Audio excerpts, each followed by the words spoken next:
Hello students, अभी तक हमने डेप्रिसिएशन के 3 पार्ट बल्कि कई सेक्शन कवर किए हैं, जिसमें न्यूमेरिकल पार्ट भी किया है। तो इसमें आप देखेंगे कि पहले हमने समझा था डेप्रिसिएशन क्या है, क्यों करते हैं। फिर उसके अलग अलग मेथड पढ़े थे, जिसमें हमने मुख्य रूप से स्ट्रेट लाइन मेथड पढ़ा था, रिड्यूसिंग बैलेंस मेथड पढ़ा था जो मेजर थे। फिर सिंकिंग फंड मेथड था, सम ऑफ ईयर्स मेथड था। तो इसी क्रम में आगे कुछ और मेथड हैं। अगर आपको ये लगता है कि ये मेथड सरल लगते हैं एग्जाम में लिखने के लिए, तो आप इनको याद कर लीजिए। बाकी नाम से आरबीएल और स्ट्रेट लाइन मेथड आते हैं, लेकिन कई बार ऐसा भी आता है कि डिफाइन एनी 2 मेथड्स। उस समय फिर ये मेथड छोटे होते हैं और आपको हो सकता है सही लगे। तो ये वाला मेथड है मशीन आवर मेथड। तो इसको हम पढ़ते हैं। Special feature is that the life of the machine is found out not in years but in hours. अब तक हम कैलकुलेशन कर रहे थे कितने साल चलेगी मशीन। यहाँ पर जैसा कि मेथड का नाम है मशीन आवर रेट मेथड, यहाँ पर हम काउंट करेंगे कि मशीन कितने घंटे काम करेगी, उसका लाइफ स्पान घंटे में लेंगे हम। This system is useful to textiles jute mills. जैसे अलग अलग नहीं था पहले कि कौन सा जहाँ पे लॉन्ग टर्म एसेट्स हैं उनमें कौन सा मेथड काम में लेते हैं, शॉर्ट टर्म वाले में कौन सा मेथड काम में लेते हैं, स्ट्रेट लाइन कहाँ फ़ायदेमंद है।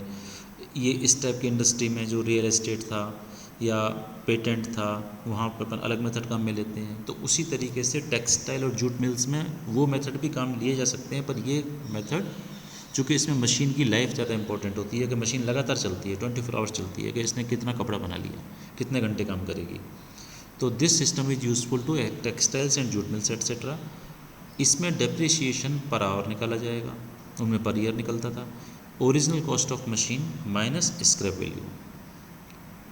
इफ़ यदि है, बाकी ओरिजिनल कॉस्ट ऑफ मशीन रहेगी। आपको लगता है कि हाँ ये मशीन बिल्कुल स्क्रैप होने के बाद भी कुछ वैल्यू देगी, तो आप उसको माइनस कर लीजिए, divided by estimated life of the machine in hours. तो अब हम इसको एग्जांपल से देखते हैं आगे। ए machine was purchased on 1st January 2004 at a cost of rupees 50,000 and the cost of installation is rupees 8,000. He is expected that its total working life will be 1 lakh hours. The scrap value may be rupees 3,000. During the year 2004, the machine worked for 1200 hours and in 2005, 1350 hours. Calculate depreciation for 2004 and 5। अब यहाँ देखिए, machine को जनवरी के starting में ख़रीदा गया 50,000 का, जिसकी इंस्टॉलेशन कॉस्ट थी 8,000, उसको फिट कराने में लगे। नई मशीन 50,000 की थी और ये माना गया कि इसकी वर्किंग लाइफ 1 लाख घंटे होगी। सेकेंड पार्ट, स्क्रैप वैल्यू माना गया 3,000। अब 2004 में जनवरी से दिसंबर तक मशीन चली 1200 घंटे और 2005 में चली 1350 घंटे। लाइफ है उसकी 1 लाख घंटे। तो कैलकुलेट करो डेप्रिसिएशन 4 और 5 में कितना डेप्रिसिएशन कंपनी को कैलकुलेट करके सेपरेट रखना चाहिए। So now we see the calculation. Expected working life of machine 1 lakh घंटे, कॉस्ट ऑफ मशीन 58,000। क्यों? 50,000 तो नई प्राइस थी और 8,000 रुपये इंस्टॉलेशन के थे, तो total cost 58,000। Scrap value 3,000। Hourly rate of depreciation का फॉर्मूला क्या था? Original cost minus scrap value if any. तो यहाँ पर है, यहाँ पर 3,000 वैल्यू है, तो 58,000 minus 3,000 divided by 1 lakh. Life of asset in hours क्या आया? 0.55 पैसे पर आवर। 1,000 घंटे से बात लगा रहे हैं, इसलिए यूनिट आएगी पर आवर। अब डेप्रिसिएशन 2004 में कैसे निकालेंगे? कितने घंटे चली मशीन 2004 में? 1200 घंटे। 1200 इंटू 0.55 660 रुपीज़। 2005 में कितनी चली? 1350 घंटे। 1350 इंटू 0.55, तो depreciation for year 2004 660, depreciation for 2005 740 250। तो ये simple calculation. This is also known as service hour method. यहाँ इसको सर्विस आवर मेथड क्यों कहा हमने? क्योंकि यहाँ हमने मशीन की लाइफ को साल में, महीने में काउंट न करके घंटों में काउंट किया कि ये मशीन कितने घंटे सर्विस देगी। This method takes into account the running time of the assets of the purpose of calculating depreciation. इस मेथड में एक लेक एक कमी है account running time of the asset for the purpose of calculating depreciation. कई बार ऐसा होता है कि मशीन ऑन सिस्टम में है लेकिन उस समय प्रोडक्शन नहीं दे रही है, तो रनिंग टाइम की ये प्रॉब्लम है कि किस टाइम में वो वास्तव में प्रोडक्शन दे रही थी, किस टाइम में जस्ट ऑन थी। हो सकता है जैसे इस एग्जांपल वैसे देखो, गाड़ी स्टार्ट कर दी, पेट्रोल खर्च होने लग गया, ड्राइवर भी बैठा है, कंडक्टर भी बैठा है, लेकिन गाड़ी चल नहीं रही है, कहीं गई नहीं, वो 4 घंटे बस एक ही जगह खड़ी है, तो रनिंग टाइम। अब यहाँ पर आके कैलकुलेशन में समस्या आएगी कि इंजन लाइफ तो कंज्यूम होना स्टार्ट हो गई लेकिन वहाँ पे कोई प्रोडक्टिविटी नहीं आई है। This method is particularly suitable for charging depreciation on plant and machinery, aircraft etcetera. ये मेथड विशेष रूप से डेप्रिसिएशन कैलकुलेशन करने में प्लांट में, मशीनरी में, एयरक्राफ्ट्स में हेल्पफुल है। जैसे एयरक्राफ्ट है, उसका एक अपना कि इतने घंटे उड़ेगा ये, तो उड़ना, लैंडिंग और वो तो माइनर चीज़ है, लेकिन इतने घंटे ये इसकी लाइफ है। कि इसी तरह से प्लांट की कोई मशीनरी, उसकी भी लाइफ फिक्स है कि हाँ भाई इतने घंटे तो काम करेगी आराम से, कंपनी भी इसकी गारंटी देती है। This method has advantage of correlating the charge for depreciation to the actual working time of the machine. अब यहाँ पर एक चीज़ और, इसका फ़ायदा क्या है वैसे, कि आपको जोड़ता है या उसको संबंध बनाता है डेप्रिसिएशन चार्ज में और वर्किंग टाइम ऑफ मशीन के, कितने घंटे मशीन की लाइफ है। तो ये कैसे फ़ायदेमंद है, आप इसको ऐसे सोचिए, मशीन है और 1 साल तक है लेकिन काम 6 महीने आ रही है, तो कितना कैलकुलेशन में डिफरेंस आ जाएगा कि 6 महीने से रखी है लेकिन डेप्रिसिएशन काउंट हो रहा है। यहाँ पर क्या हो रहा है, मशीन रनिंग में है और 6 महीने काम आ रही है, तो आपने उतने घंटे जोड़ लिए जितने घंटे काम आ रही है, तो ये इसका एक बहुत बड़ा एडवांटेज है। कई बार ऐसा हो सकता है कि मशीन का डेप्रिसिएशन बहुत कम हो, चूँकि मशीन चली बस साल भर में 5 घंटे, तो फालतू का उसको कोई मेंटेनेंस ही नहीं आया। However this method can be used only in case of those assets whose life can be measured in terms of working time. अब इसका एक ड्रॉबैक कह लो या इसका एक फीचर कह लो कि ये मेथड कहाँ काम आ सकता है, जहाँ पर हम लगभग उस चीज़ का वर्किंग आवर्स निकाल सकें। जैसे हवाई जहाज पे एरोप्लेन लिया, तो एरोप्लेन को वो क्या मान के चलेंगे कि यहाँ से यूएस जाएगा 20,000 माइल्स, इसको लगते हैं मान लीजिए 24 घंटे, तो ये माना जाएगा कि ये हफ्ते में अगर 3 दिन जा रहा है, जाता है 24 घंटे में, नेक्स्ट वाले में आता है, हफ्ते में 3 बार गया, 3 बार को मल्टीप्लाई कर लिया 48,000 से, फिर इसको मल्टीप्लाई कर लिया कि महीने में इसका एक दिन मेंटेनेंस का रेस्ट रहेगा महीने का, तो इसके क्या होगा, आप 1 साल में आराम से कैलकुलेशन में आवर निकाल लेंगे। आप ये भी निकाल लोगे कि किसी दिन छुट्टी भी है, उस दिन नहीं जाएगा, किसी दिन पीक आवर्स हैं तो हो सकता है कहीं और भी लोकल फ्लाइट जाएगा, मतलब एक हवाई जहाज के वर्किंग आवर्स निकाले जा सकते हैं।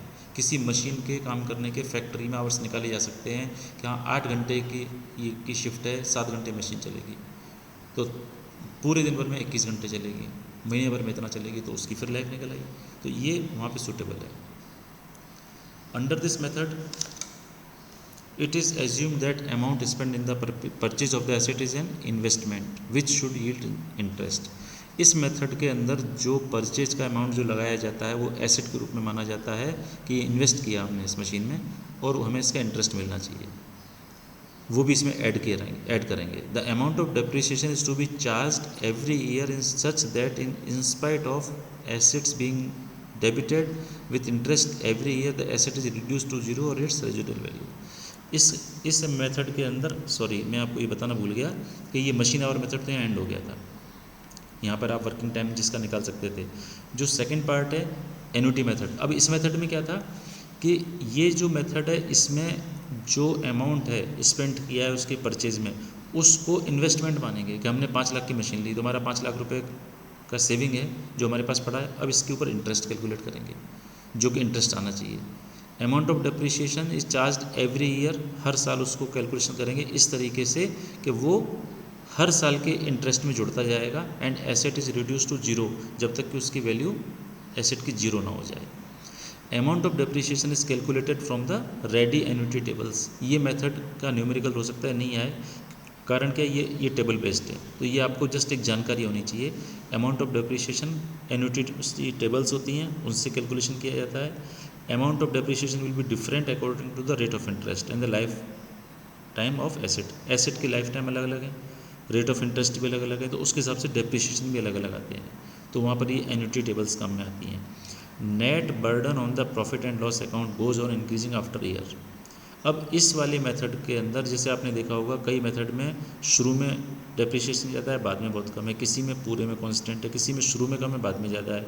इसमें प्रॉफिट लॉस अकाउंट धीरे धीरे 1 साल बाद इंक्रीज होता जाता है। This is because depreciation that is debited to profit and loss account is constant, क्योंकि जो डेबिट किया गया है प्रॉफिट लॉस, इसको पीएल एंड अकाउंट कहते हैं, उससे जो लेस किया गया है, उससे जो डेबिट किया गया है, उसकी वजह से कांस्टेंट होता है। And the interest being credited goes on decreasing year after, और जो इंटरेस्ट है वो क्रेडिट होता जाता है जैसे जैसे साल घटते जाते हैं या जैसे जैसे उसके लाइफ स्पैन रिड्यूस होता जाता है। When additions are made to the asset account calculation have to be revised. अगर कोई एडिशन किया गया है एसेट के अंदर, कोई चीज़ जोड़ी गई है, उसमें कोई पार्ट जोड़ा गया है, तो वो फिर कैलकुलेशन को रिवाइज करना पड़ेगा। This method is used in the case of lease having large amounts spread over A number of years. कोई लीज कोई चीज़ दी गई है 100 साल के लिए और उसको डिस्ट्रीब्यूट कर दिया 100 साल के अंदर, तो वहाँ पर ये चीज़ ज़्यादा काम आती है। सो ये है आपका एन्युटी मेथड। अब इसके फ़ायदे क्या हैं?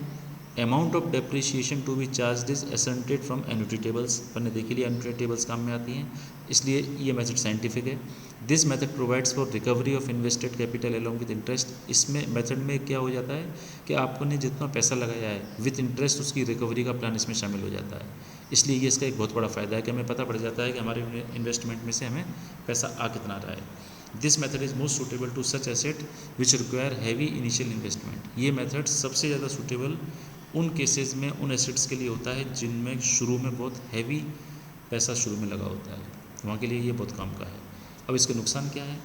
Calculation of depreciation becomes very difficult when additions are made to assets. अगर एसेट में कोई एडिशन ऐड किए गए हैं, कोई पार्ट्स जोड़े गए हैं, उस समय कैलकुलेशन बहुत दिक्कत वाली हो जाती है। तो वो 1 महीने बाद जोड़े जाएंगे, 2 महीने बाद जोड़े गए हैं। Calculation of interest is arbitrary. एक आर्बिट्रेरी इंटरेस्ट है, अपने को पता ही नहीं है आगे जाके कैलकुलेशन सही हो गई या नहीं। Sorry, this system is not at all suitable for those assets which are of small value. Small value वाले में ये मेथड काम में सूटेबल नहीं है। Depreciation and interest taken together are not uniform. Depreciation और इंटरेस्ट एक साथ लिए जाते हैं, वो यूनिफॉर्म नहीं होते। Thank you very much. This is the end of annuity unit. तो हमने इस तरीके से इस यूनिट के अंदर दो पार्ट लिए, एक एन्युटी मेथड और मशीन आवर मेथड।